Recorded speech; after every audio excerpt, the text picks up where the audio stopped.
The movie I chose to watch was Oh Brother, Where Art Thou? It takes place in Mississippi in the year 1937 during the Great Depression. The three main characters are Ulysses Everett McGill, Pete Hogwallop, and Delmar O'Donnell. It starts with the three of them breaking out of the penal farm.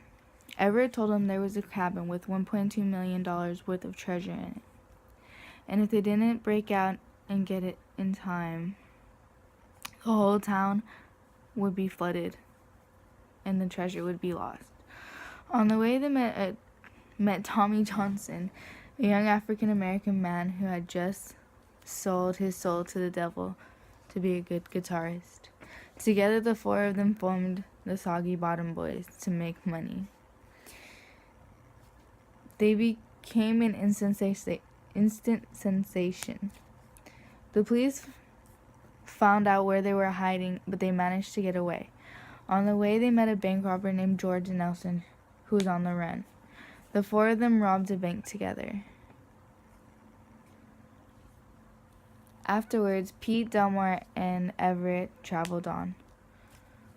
They came across three women.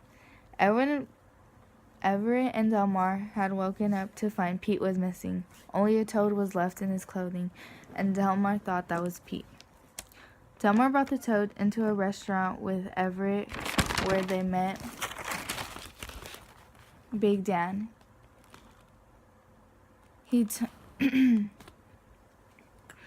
them out to a picnic in the middle of nowhere where Big Dan sold his idea of money, but ended up beating them with a stick and stealing their money and their car.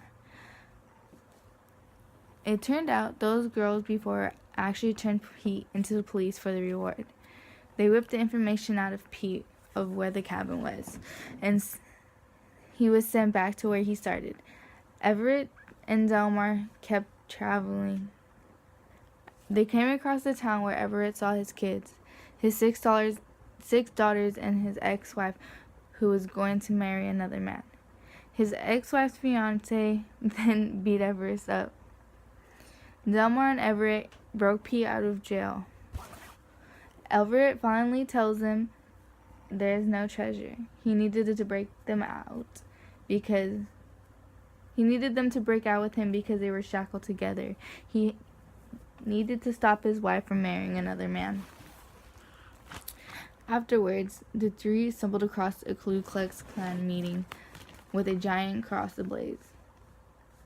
The KKK members were trying to hang Tommy Johnson, but the boys rescue him. Homer Stokes, Poppy O'Donnell's rival candidate for governor of Mississippi, was the leader of the Klan.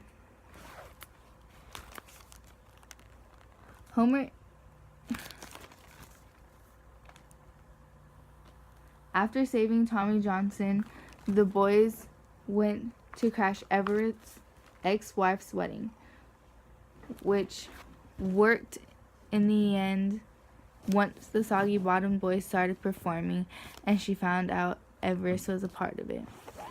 Homer Stokes interrupted to admit to the crowd that he was the leader of the Klan and that they tried to kill Tommy Johnson, and the boys saved him. Once he announced that, the crowd instantly kicked him out of the building.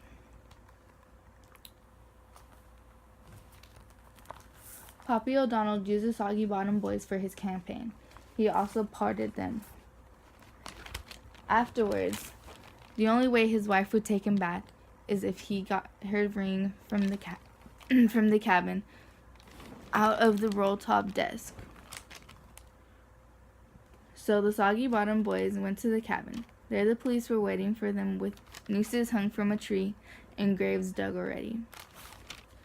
The cops still tried to kill them for their crimes, even though the boys pleaded and told him they got pardoned. But all of a sudden, water flooded the whole town. Everett got the ring from the roll-top desk and the boys escaped.